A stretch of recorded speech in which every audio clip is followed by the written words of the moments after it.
望线，尽轮回心动如初。第5集，琴声戛然而止，白衣少年蓦然回过头，正对上那双黝黑明亮的眸子，里面盛满今夜的月光。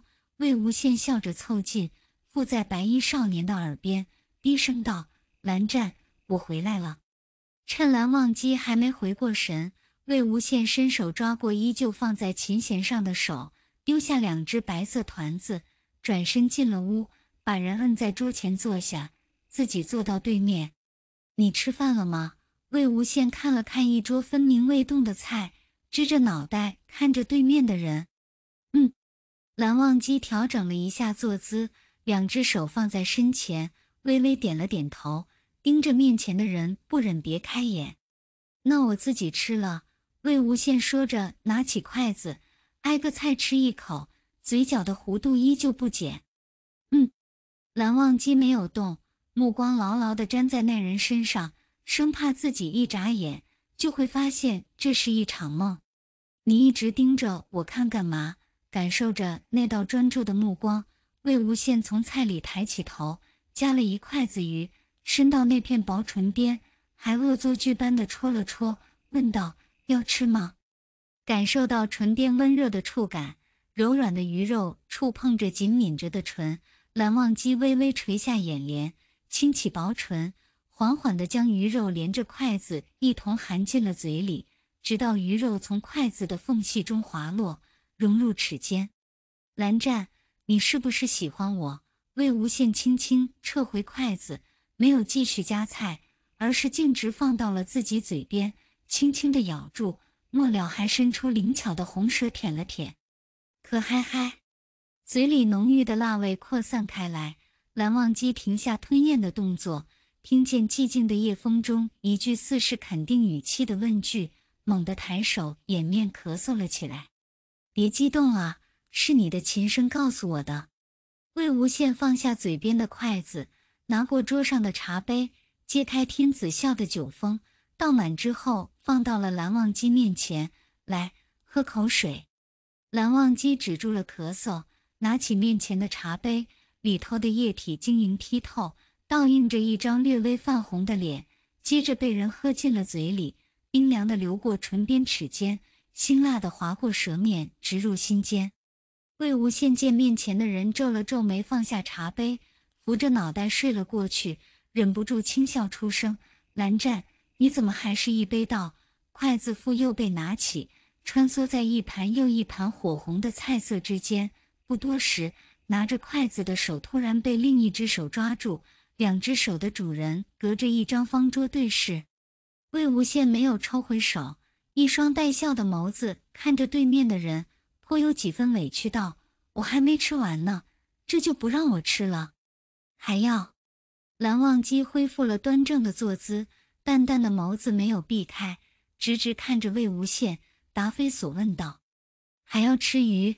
那你先放开我。”魏无羡联想到刚才那一筷子鱼，心下了然，指了指自己的手说道。那只带着薄茧的手果然一言放开了，淡淡的眸子泛着期待的光，盯着魏无羡的动作，直到筷子夹着一小块瓷白的鱼肉放到了那片薄唇边。看着那片淡色的嘴唇略微动了几下，魏无羡没有收回筷子，继续问道：“好吃吗？还要什么？”蓝忘机没有将视线移开，静静地看着魏无羡，唇边毫不犹豫地溢出一个字。魏无羡愣了愣，拿回筷子指了指自己，转而笑了起来：“蓝湛，你这么直接的话，我很难拒绝的。”要你？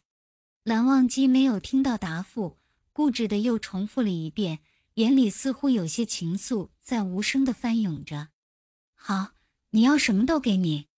魏无羡放下筷子，轻颤着抬起手，摸了摸那张白皙无瑕的脸，眼圈微微有些泛红，喉结滚动了几下，继续道：“蓝湛，我给你讲个故事好不好？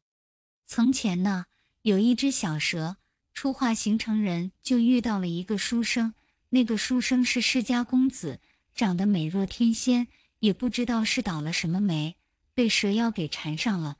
蛇妖一路跟着书生去了很多地方，直到有一天，书生在路上遇到了坏人，蛇妖变回真身救书生，却被人发现了。书生是好人，想要把受伤的蛇妖藏在家里，却被各个世家逼迫交出蛇妖。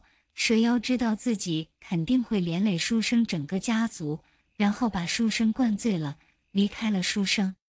听到这里，蓝忘机猛地起身，站到魏无羡面前，死死地抓住魏无羡的手，皱着眉说道：“不许走。”魏无羡手上一痛，倒抽一口气，没有挣扎，安抚道：“我不走，你先坐下，听我说完好不好？”蓝忘机听了没有放手，放轻了手上的力道，坐到魏无羡边上，静静地歪了脑袋看着他。蛇妖最后被关进了塔里，本以为这辈子再也见不到书生了，没想到第一年的冬天，书生每日都在塔外弹琴，整整一个冬天。蛇妖和书生云游四方的时候，天天听书生的琴，已经能够听懂了。琴声就像书生在同蛇妖说话。从此以后，书生每隔几月就会在塔外弹琴，直到书生逝世。塔里有禁制，一是防止蛇妖出去，二是削弱蛇妖的法力，蛇妖最后也会死在塔里，而书生的琴声能唤醒蛇妖丧失的神智。书生死了以后，蛇妖也陷入了深眠。没了。蓝忘机见身旁的人没有继续说下去，眨了眨眼睛问道。过了很久，蛇妖被书生的琴声再一次唤醒了。魏无羡拿起桌上的天子笑，仰头往嘴里倒了一口，溢出的酒液顺着白皙的脖颈浸湿了胸前的外衣，有些沙哑的嗓音染上几分笑意道：“蓝湛，我喜欢你。”说完，带着酒香的冰凉嘴唇附上近在咫尺的薄唇，两个身影在烛光的晃动中纠缠，衣物逐一散落在地上，桌上的天子笑在无人问津。梦里是昏睡清醒之后的一世空荡，红色发带安放枕边，山顶塔下玉兰花开了又败，草丛中的兔子在脚边翻滚打闹，山间只余琴声飘荡，陪伴塔中那人不再孤单。次日，晨光熹微，一室狼藉，桌上只剩残烛半截。